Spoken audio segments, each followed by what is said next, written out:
പ്രേമലല്ലേ, നമ്മുടെ പ്രധാനമന്ത്രി പറഞ്ഞ ഈ പറയുന്ന രീതിയിൽ നമ്മൾ ബാറ്ററി വാഹനങ്ങൾ ഉപയോഗിക്കണം, പിന്നീട് കുറേ നിബന്ധനകൾ അദ്ദേഹം പറഞ്ഞല്ലോ. അതിൽ ഒന്നുകൂടെ അദ്ദേഹം പറഞ്ഞു സ്വർണം വാങ്ങുന്നത് കുറയ്ക്കണമെന്ന്.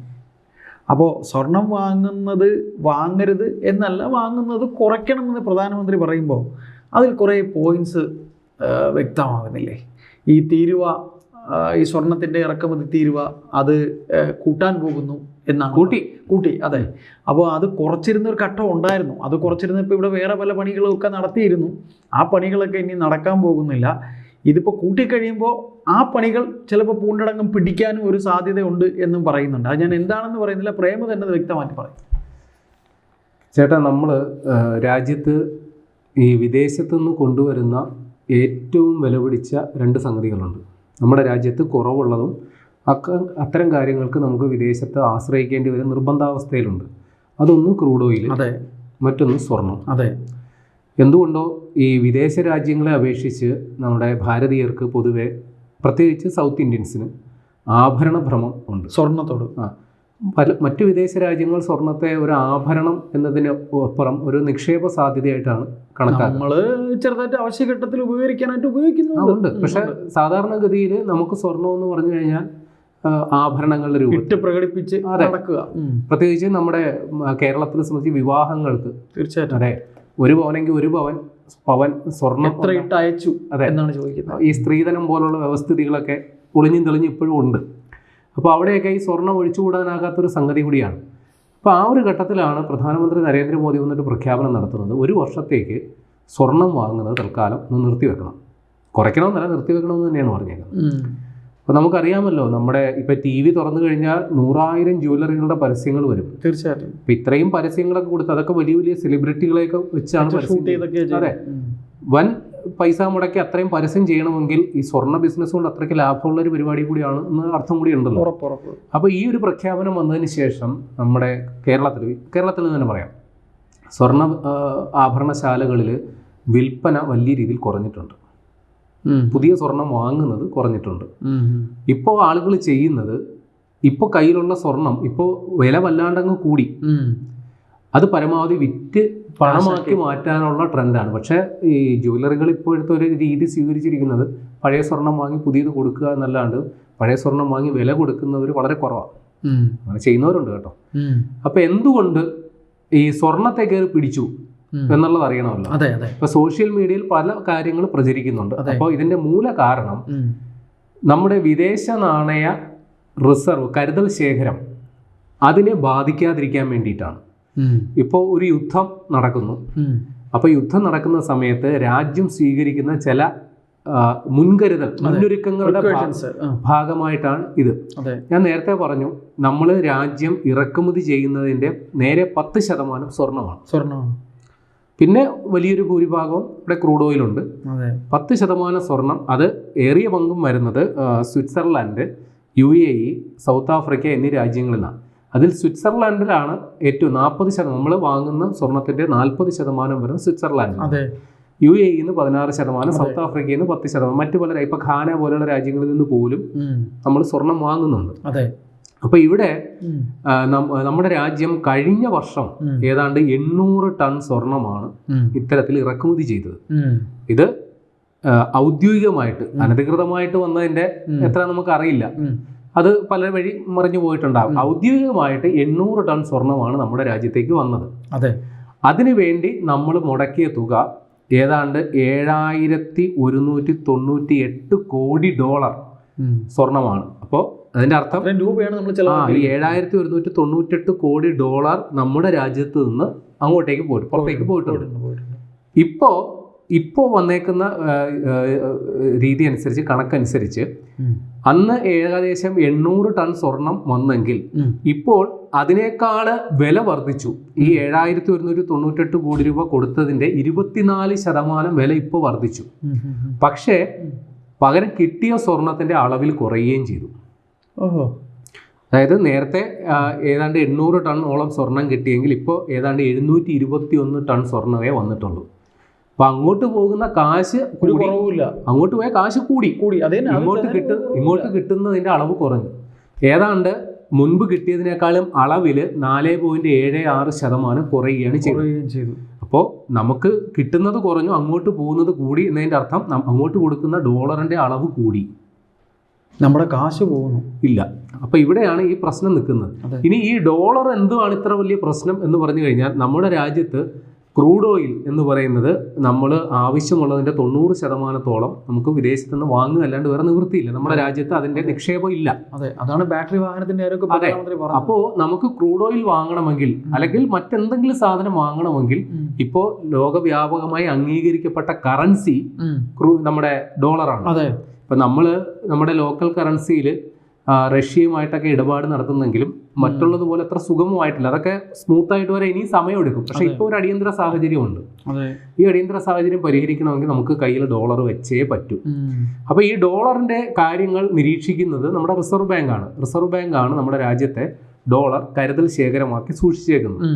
ഇപ്പോൾ നമ്മുടെ ഒരു കണക്കനുസരിച്ച് വരുന്ന 11 മാസത്തേക്ക് നമ്മുടെ രാജ്യം നടത്തുന്ന മൊത്തം ഇറക്കുമതിക്ക് കൊടുക്കാൻ പര്യാപ്തമായ ഡോളർ നമ്മുടെ കൈവശമുണ്ട്.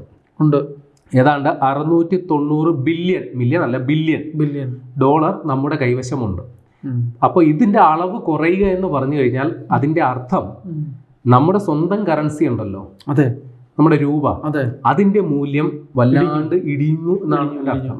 ഇപ്പോൾ ഡോളറുമായിട്ട് താരതമ്യം ചെയ്യുമ്പോൾ ഏതാണ്ട് 95 രൂപയ്ക്ക് അടുത്താണ് നമ്മുടെ ലോക്കൽ കറൻസിയുടെ രൂപയുടെ മൂല്യം. അപ്പോൾ ഈ സാഹചര്യം തുടർന്നു കഴിഞ്ഞാൽ നമ്മുടെ കറൻസിയുടെ മൂല്യം ഇനിയും ഇടിയും. ഒരു 100 രൂപയ്ക്കൊക്കെ അടുത്തോട്ടൊക്കെ പോവുകയാണെങ്കിൽ സങ്കല്പിക്കാൻ പോലും പറ്റില്ല. ഇപ്പോൾ തന്നെ രാജ്യം അതിൻ്റെതായ പ്രശ്നങ്ങൾ അനുഭവിച്ചുകൊണ്ടിരിക്കുന്നു. അപ്പൊ ഈ സാഹചര്യത്തിലാണ് വാസ്തവത്തിൽ നമ്മുടെ പ്രധാനമന്ത്രി മോദി പറയുന്നത് 1 വർഷത്തേക്ക് സ്വർണം വാങ്ങുന്നത് നിർത്തണം. കാരണം നമ്മൾ ഉപയോഗിക്കുന്ന സ്വർണം അതിൻ്റെ ഒറിജിൻ എന്ന് പറയുന്നത് ഏതെങ്കിലും ആഫ്രിക്കൻ രാജ്യങ്ങളോ അതേപോലെയുള്ള സ്ഥലത്തു നിന്നായിരിക്കും. അതിവിടെ വരണമെങ്കിൽ ഉറപ്പായിട്ട് ഇതേപോലുള്ള ചില പ്രോസസ്സ് നടക്കണം. ഇനി ഈ സ്വർണത്തിൻ്റെ വില വല്ലാണ്ട് കയറിയിട്ടുണ്ട്. അപ്പോൾ ഈ നാട്ടുകാരോട് അഭ്യർത്ഥന നടത്തിയതുകൊണ്ട് കാര്യമില്ലല്ലോ. അപ്പോൾ അതൊന്ന് കർക്കശമാക്കാൻ വേണ്ടിയാണ് ഇതിന്റെ നികുതി അങ്ങ് കൂട്ടിയേക്കുന്നത്. നേരത്തെ 6% നികുതി, ഇപ്പോൾ അത് മൊത്തം 15% കൂട്ടി. അപ്പോൾ അതിന്റെ അർത്ഥം നേരത്തെ കിട്ടിക്കൊണ്ടിരുന്നതിനേക്കാൾ നമ്മൾ നികുതി ഇനത്തിൽ പൈസ കൂടുതൽ കൊടുക്കണം. അപ്പോൾ വിലയിൽ വർധന ഉണ്ടാകും. അപ്പോൾ ഇതില് 10% basic customs duty, 5% agriculture infrastructure development cess, അതായത് ഒരു അധിക നികുതി 5%. ഇതുമായിട്ട് നേരിട്ട് ബന്ധമില്ല. കാർഷിക മേഖലയിലെ അടിസ്ഥാന സൗകര്യ വികസനത്തിലേക്ക് വേണ്ടിയിട്ട് വകയിരുത്താൻ വേണ്ടിയിട്ട് 5%. അതെ. അപ്പൊ ഇങ്ങനെ വന്നതോടുകൂടി ഇത് ഞാൻ ഈ ഡാറ്റ തയ്യാറാക്കുന്ന സമയത്തെ കാര്യമാണ് പറയുന്നത്. ഒറ്റയടിക്കാണ് 10,200 രൂപ 1 പവൻ സ്വർണത്തിന് വില കൂടിയത്. ഒറ്റയടിക്ക് വില കൂടി. അപ്പോഴാണ് ഞാൻ നേരത്തെ പറഞ്ഞ സാധനം, പുതിയ സ്വർണം വാങ്ങുന്നത് നിർത്തിയിട്ട് ഇത്രയും വില കൂടിയല്ലോ, ഉള്ള പഴയ സ്വർണം വിറ്റ് ഇത്രയും പെട്ടെന്ന് കാശാക്കാനുള്ള ഓട്ടത്തിലാണ് ഇപ്പൊ സാധാരണക്കാരൻ. അപ്പൊ ഇപ്പോ നിലവില് 1 പവൻ സ്വർണം, ഞാൻ പറഞ്ഞു ഇത് ഇന്നത്തെ കണക്കല്ല, ഞാൻ ഈ വിവരങ്ങൾ തയ്യാറാക്കിയ സമയത്തെ കണക്കാണ്. 1 പവൻ സ്വർണത്തിന് ഏതാണ്ട് 1,18,800 രൂപ കൊടുക്കണം. 1 പവൻ സ്വർണത്തിന് 1,18,800 രൂപ കൊടുത്താലേ 1 പവൻ സ്വർണം കിട്ടും. അത് വെറും സ്വർണം, അതായത് ഒരു തങ്ക കട്ടിയായിട്ട് കിട്ടിയാലുള്ള അവസ്ഥയാണ്. പക്ഷെ നമ്മൾ മലയാളികളെ സംബന്ധിച്ച് സ്വർണം ആ രൂപത്തിലല്ല, നമുക്ക് ആഭരണങ്ങളായിട്ട് തന്നെ വേണം. വല്ല മാലയോ വളയോ. അപ്പൊ ഇതിനൊക്കെ പണിക്കൂലി എന്ന് പറഞ്ഞ സാധനമുണ്ട്. ഈ വള, അതേപോലെ ചെറിയ മോതിരം, അതിനൊക്കെ സാധാരണഗതിയിലെ ഏറ്റവും കുറഞ്ഞ പണിക്കൂലിയാണ് 5%. എന്നാൽ ഈ ആഭരണങ്ങളുണ്ടല്ലോ, ഇപ്പൊ പ്രത്യേകിച്ച് സ്ത്രീകൾ അണിയുന്ന ചില നെക്ലസുകൾ, പുതിയ പുതിയ ഡിസൈനുകൾ, പണിക്കൂലി കൂടും. 5 എന്നുള്ളത് 10 ആകാം, 15 ആകാം, 25. ഈ ടെമ്പിൾ ഡിസൈൻ എന്നൊക്കെ പറഞ്ഞു ഈ ദേവി രൂപങ്ങളൊക്കെ ചെയ്തു വരുന്നത്, അതിന് 25% പണിക്കൂലി കൊടുക്കണം. അതെ അതെ, അത് ആ രീതിയിൽ ചെയ്യും. അപ്പൊ 1,00,000 രൂപ സ്വർണത്തിന് വില ഉണ്ടെങ്കിൽ 25% പണിക്കൂലി എന്ന് പറഞ്ഞാൽ ഏതാണ്ട് 1,20,000, മൊത്തം വില 1,25,000 ആകുന്നു. അതെ അല്ലേ? അതെ. പ്ലസ് അതിന്റെ കൂടെ GST വരും. അതെ, പിന്നെ ഈ സെസ് വരും. GST വരും. അല്ല, അത് അവിടെ നിൽക്കട്ടെ, നമ്മൾ ബേസിക് ആയിട്ടുള്ള കാര്യമാണ്. GST വരും. പിന്നെ ഹോൾ മാർക്കിംഗ് ചാർജ് എന്നും പറഞ്ഞിട്ട് ചെറിയ തുകയും കൂടിയുണ്ട്. അപ്പോൾ ഞാൻ നേരത്തെ പറഞ്ഞ 1,18,800 രൂപയാണ് 1 പവൻ സ്വർണത്തിന് വിലയെങ്കിൽ ഈ നികുതികളെല്ലാം മുടക്കി 1 പവൻ, ഒരു സാധാരണ ഒരു 5% പണിക്കൂലി വരുന്ന ഒരു മോതിരം നമ്മൾ വാങ്ങിക്കുന്നിരിക്കട്ടെ, ഏകദേശ വില ഏതാണ്ട് 1,28,100 രൂപ കൊടുക്കണം. അപ്പോൾ ഇത്രയും വില കൊടുക്കേണ്ട അവസ്ഥയിൽ സാധാരണക്കാരൻ ഏതായാലും കുറച്ച് നാളത്തേക്ക് സ്വർണം വാങ്ങാനായിട്ട് പോകില്ല. അപ്പോൾ ഈ സാഹചര്യം മുതലാക്കി ചില ജ്വല്ലറിക്കാർ ഇപ്പോൾ ഒരു വിപണന തന്ത്രം ഇപ്പോൾ ഇറക്കിയിട്ടുണ്ട്. സ്വർണത്തിന് ഇത്രയും വില കൂടിയാലല്ലേ സാരമില്ല, അത് 22 ക്യാരറ്റ് സ്വർണത്തിനാണ്. നമ്മുടെ ഈ സാധാരണഗതിയിൽ ഏറ്റവും ഫൈനസ്റ്റ് ക്വാളിറ്റി ആയിട്ട് ഇപ്പോൾ 22 ക്യാരറ്റ് ആണ്. അപ്പൊ അതിന് പകരം നമുക്ക് 14 ക്യാരറ്റിന്റെ സ്വർണം തരാം, കുറച്ചുകൂടി വില കുറവ്. അല്ലെങ്കിൽ 18 ക്യാരറ്റിന്റെ സ്വർണം, അത് മൂല്യം കുറയൂലേ? അല്ല, അതിന്റെ സ്വർണത്തിന്റെ ക്വാളിറ്റിയിൽ വ്യത്യാസമുണ്ടാകും. പക്ഷെ സാധാരണക്കാരനെ സംബന്ധിച്ച് സ്വർണത്തിന് സ്വർണവുമായി വിലയും കുറഞ്ഞു. ആ രീതിയിൽ പക്ഷെ അതൊരു പറ്റിപ്പല്ലേ?